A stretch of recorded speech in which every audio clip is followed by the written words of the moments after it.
What's going on, YouTube? It's the Bushy Beard, and I'm back and I'm bushier than ever. And right now, we got MrBallen. This man is the reason the death penalty exists.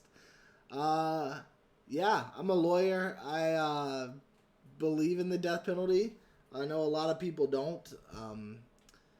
I don't necessarily think it should be abolished. I think people who can get the death penalty, that should change, and how you assess who gets the death penalty should change. There should be reform, but I don't think it should be abolished. But yeah, I'm excited to see this. MrBallen is a fantastic storyteller, and I'm sure we are in for one heck of a treat. Love the background he has here. But yeah, let's get into it. Mature audiences only, as you can see. Involves one of the most graphic and upsetting. Also, I've been getting into MrBallen reactions a lot lately. I followed him for a long time, and I'm so glad he's finally blown up and is getting the props that he deserves. But yeah, let's keep going. Sequences I've ever covered on any story. It also involves harm to minors, so viewer discretion is advised. But before we get into today's story, if you're a fan of the strange, dark, and mysterious delivered in story format, then you've come to the right place, because that's all we do, and we upload 2 or 3 times every week. So if that's of interest to you, please sneak into the like button's house in the middle of the night and unplug their iPhone in the middle of a software update. That'd be terrible. Also, please subscribe to our channel and turn on all notifications so you don't miss any of our weekly uploads. All right, let's get into today's story.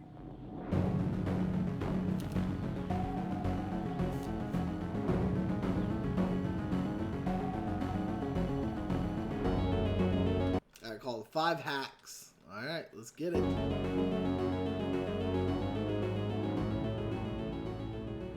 In the 1960s and 1970s, You have been warned multiple times now. hitchhiking became very popular amongst young people in America. Hitchhiking is a form of transportation where you basically get rides from strangers. And so the way it works is a hitchhiker will stand on the side of a busy road, and they'll extend their arm out and they'll kind of hold their thumb up, which signals to passing motorists that they want to hitchhike. That's the kind of universal sign for hitchhiking. And then a willing motorist, when they see a hitchhiker, they'll pull up alongside and offer a ride. Now, today, it seems unfathomably dangerous to just hop into a stranger's car, or conversely, for a motorist to pick up a random stranger. Yeah, it definitely does. And it's not like things have gotten better or worse over the years. It's that we've become more aware of things like this happening, and so we stopped doing it. On the side of the road. But back then, this was considered totally normal and socially acceptable. And so with that in mind, on September 29th, 1978, a 15-year-old girl named Mary Vincent was standing on the side of a highway just outside of Modesto, California, which is not far from San Francisco, California. Mary was a rebellious teenager who had recently run away from her home in Las Vegas, Nevada. Her parents were going through a very nasty divorce, and she just couldn't stand to be in the house anymore, and so that's why she had run away. And so she had hitchhiked all the way up to Los Angeles, California, where her grandfather lived. But after only being there for a couple of days, she became unbelievably homesick and wanted to go back and be around her parents and her family. And so one day when her grandfather was out, she slipped out of his house and she began hitchhiking back to Las Vegas, Nevada. And so she had hitchhiked from Los Angeles to Modesto, California. That's where the first person was willing to drive her to. And so she was on that strip of highway in Modesto looking for another ride that could take her farther south. She was on this highway with 2 other young hitchhikers. They all had these signs that said going south, so they weren't just holding their thumbs out, they were holding these signs. And so the 3 of them are huddled in a group, they're holding their signs up. And at some point mid-afternoon, this light blue passenger van that only had 1 passenger, it was the driver. He was a 50-something-year-old man. He looked pretty Never trust a man in a van. harmless. He pulled over when he saw Especially that kind of their van. signs, and he parked on the side of the road maybe 15 feet ahead of where they were. And so Mary's companions stayed where they were, and Mary ran up to this light blue van, and she looked through the passenger side window, which had been rolled down, and she asked this guy, "Hey, can you give all 3 of us a ride? We're going south." And this man, he would look at her and say, "I can only give you a ride.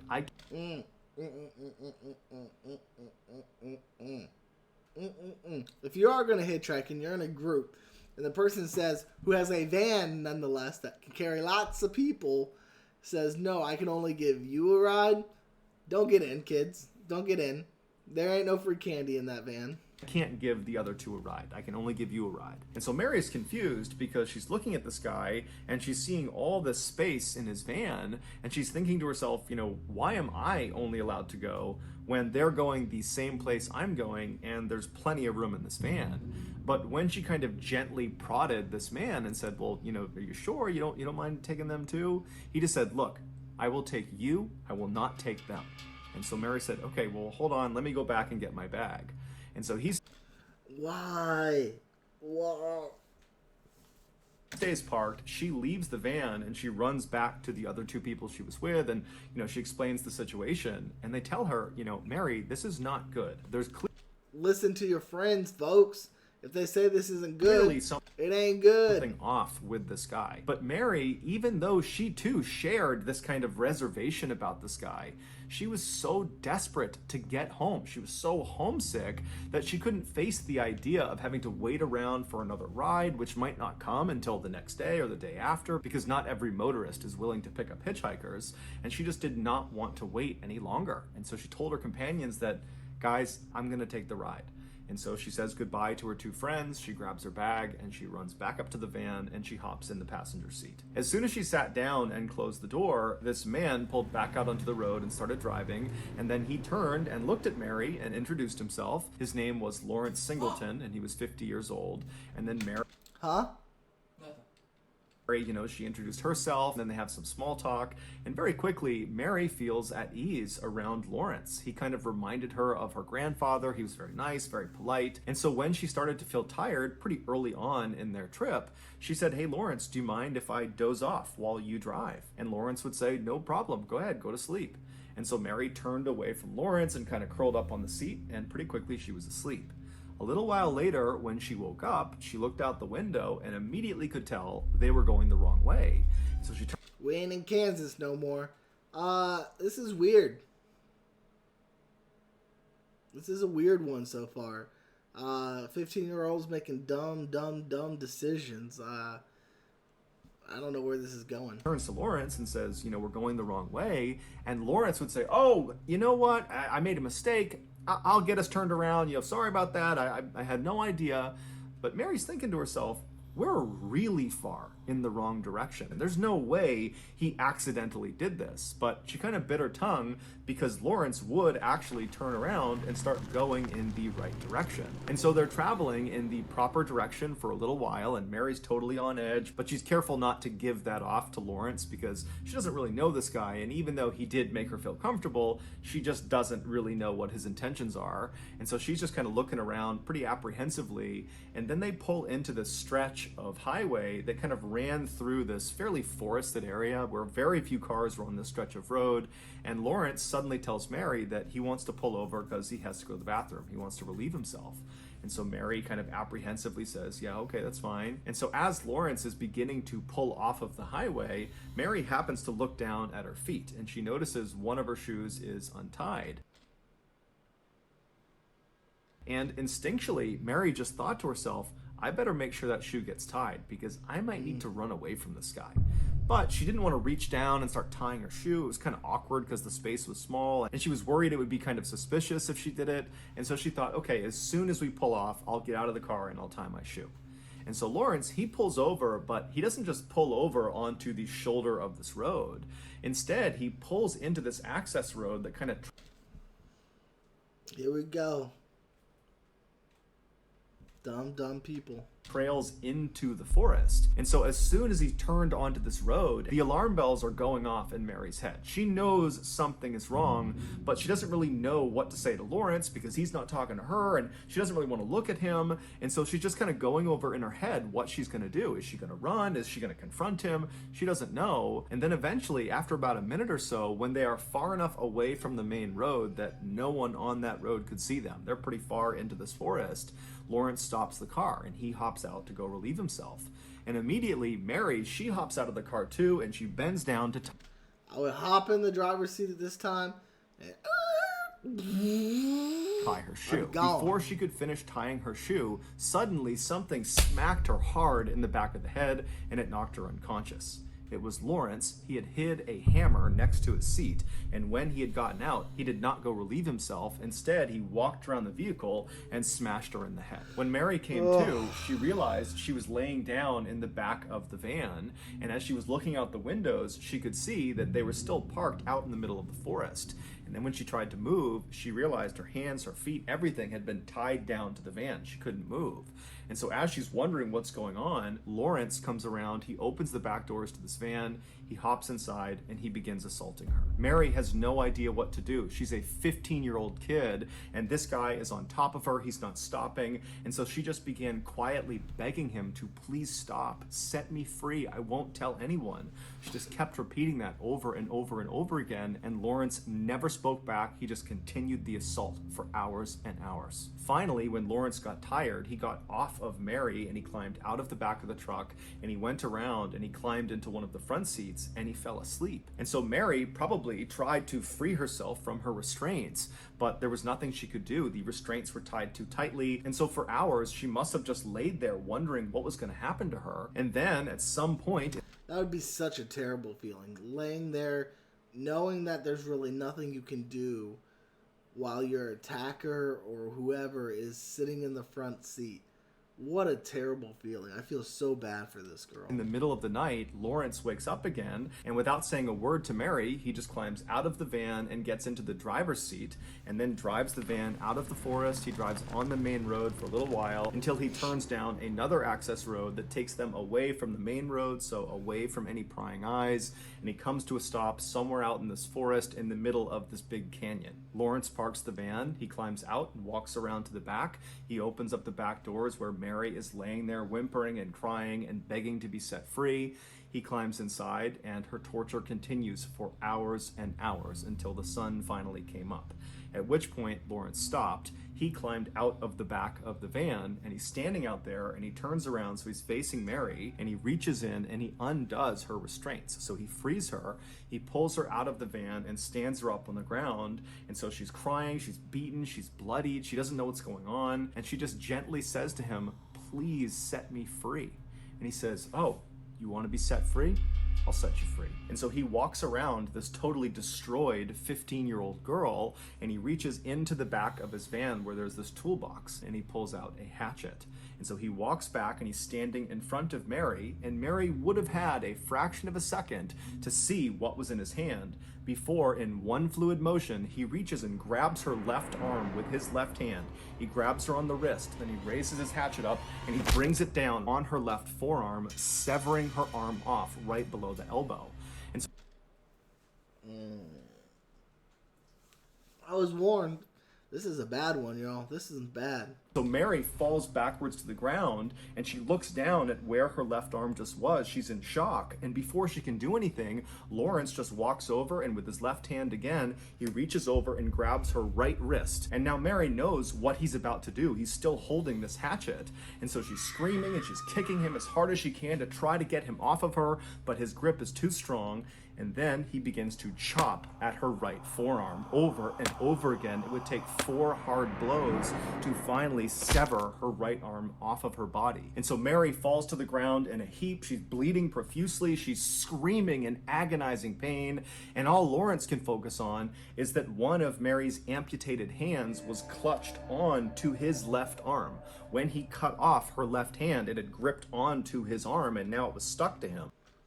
That would be weird. And so very nonchalantly, he began trying to flick this hand off of his arm. And then finally, when it did come off, he turned and looked at Mary and realized she had gone silent, and she was limp, and she was laying in a huge pool of blood. And so Lawrence put the bloody hatchet back inside of his van, and then he just walked over to Mary and grabbed her and began dragging her. About 100 feet down the road from the van was a culvert. A culvert is a big tunnel that goes underneath roads. It allows water and runoff to pass by the road without damaging it. And so this particular culvert underneath this access road was built about 30 feet below the surface of the road. And so if you were standing on the road over the area where this culvert was, if you walked to the edge of the road on either side, there would be a 30-foot drop-off down to the opening of this culvert on either side. And so Lawrence dragged Mary Mary all the way over to this section of the road, over the culvert, and then chucked her lifeless body off the side, smashing it down onto the rocks below. And then Lawrence walked around very carefully all the way down to her body and stuffed her inside of the actual culvert.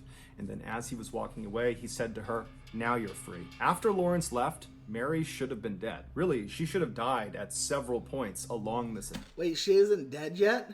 attack. But miraculously, Mary That is crazy. Absolutely crazy. did not die.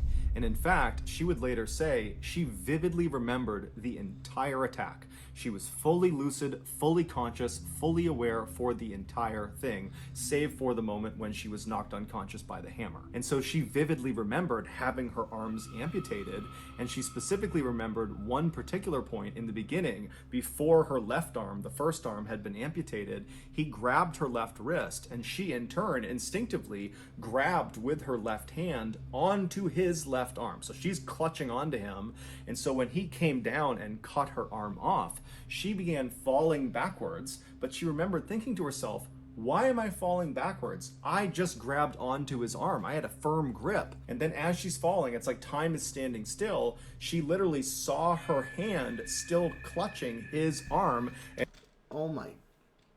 and saw it had been cut off of her body. And then when Lawrence cut off her right arm, despite being in agonizing pain, it's like she instinctively understood that she has to pretend to be dead. Otherwise, she will die. And so she went totally limp, her eyes were half open, and she watched as Lawrence is flicking her left hand, the one that she thought she had gripped onto when she was falling back. She watched as he shook that hand off of his arm. And then she was limp as he grabbed her and dragged her the 100 feet to the culvert. And she was limp and still and didn't make A 30-foot drop, and she still survived. Both arms amputated, and she still survived. a sound when he threw her 30 feet down onto jagged rocks, and she broke 4 of her ribs. She was in excruciating pain, but her will to survive was telling her, make no sound, take this punishment, and you will survive. And then after he left, she remembers thinking, I don't know where he is. He could be waiting up on the road for me. I can't just crawl out and try to save myself, because then he might actually finish me off. And so she laid in this culvert in this horrible position, totally contorted, with her arms gone and broken ribs. And then finally, after a while, she started to feel exceptionally tired, and that was from blood loss. And she said there was a voice in her head telling her, you can't go to sleep. If you go to sleep, you're gonna die. And if you die, we can't catch this monster, and he's gonna do this to someone else. And so she had this surge of adrenaline where she decided, I'm gonna live. I'm gonna get out of here. I don't know if he's still up there, but I have to get out and I have to try to save myself. And so somehow she got out of the culvert. And then once she was on the ground, she dug the nubs of her arms into the dirt and attempted to pack the wound with dirt and mud. And then afterwards, she raised her arms up over her head because She was smart. She at least understood something about the body mechanics and how to hopefully stop bleeding. That's a pretty smart thinking, especially under such stress and such trauma. she didn't want the blood and muscles to fall out. And so with her mutilated arms up over her head, she managed to crawl up this embankment up onto the road. She's got no clothes on. She's covered head to toe in blood. She's in shock, and she starts running down the highway, and a car would actually come by fairly quickly, but they were so startled at what they were seeing, they didn't stop and they drove on. And so Mary I don't know if that'd be tough. That'd be tough. Mary would ultimately run 3 miles on this highway before finally flagging down a passing motorist. It happened to be a young couple, and after they got over the initial shock of what Mary actually looked like, they put her inside of their car and they sped to the hospital. Mary would stay in the hospital for a month, and during that time, she would give police all this information about her attacker, about Lawrence Singleton, and using her very detailed description of him, the police were able to come up with a very good composite sketch. And Lawrence Singleton's neighbor happened to see that sketch, and they turned him in. Lawrence was ultimately sentenced to 14 years in prison for what Not enough time. He did to Mary. It was the maximum sentence that the judge could give. The judge wanted to do more, but legally they couldn't. And so Mary, she testified at court. And so after it all ended and he was sentenced, Mary was leaving the courthouse. And as she passed by Lawrence, it was the one time she had to be physically close to him, he turned and kind of leaned into her and said, "I will finish the job if it takes me the rest of my life." 8 years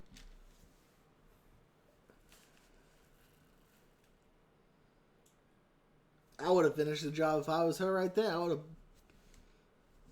Years later, Lawrence was paroled for good behavior, and so of course this terrified Mary, who by now had become a wife and she had 2 sons, and so she's worried that now that this guy is free, he's going to come and finish the job. But Lawrence would not go after Mary. Instead, 10 years after he got out on parole, he would attack another woman, a 31-year-old mother of 3 named Roxanne Hayes, and unfortunately he would kill her. At Roxanne's murder trial, Mary would actually testify against Lawrence, and her testimony is what they used to secure a death sentence for Lawrence. But before he could be executed, Lawrence died of cancer in jail in 2001.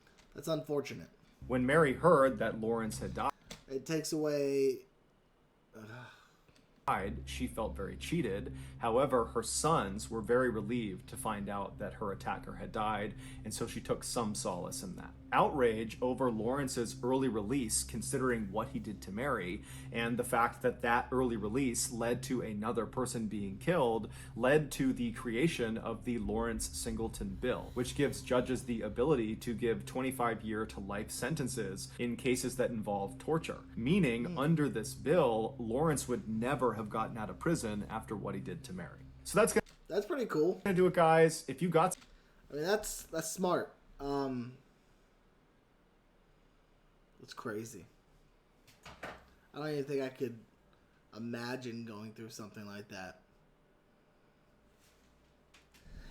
Anyways, y'all, if you like this video, go ahead and hit that thumbs up. If you didn't, you can hit the thumbs down. It's not going to hurt me. Or you can hit the thumbs up because it's not going to hurt you. If you're new or you haven't yet, please do hit that subscribe button. We're on our way to 42,000, which is crazy. I appreciate each and every one of y'all that do subscribe to this channel. I hope you all enjoy my videos, my content, and MrBallen's link is down in my description. Please check his videos out. He is phenomenal. I hope each and every one of y'all have an absolutely fantastic day/night. And as always, until next time, you two, smile like you mean it from the Bushy Beard.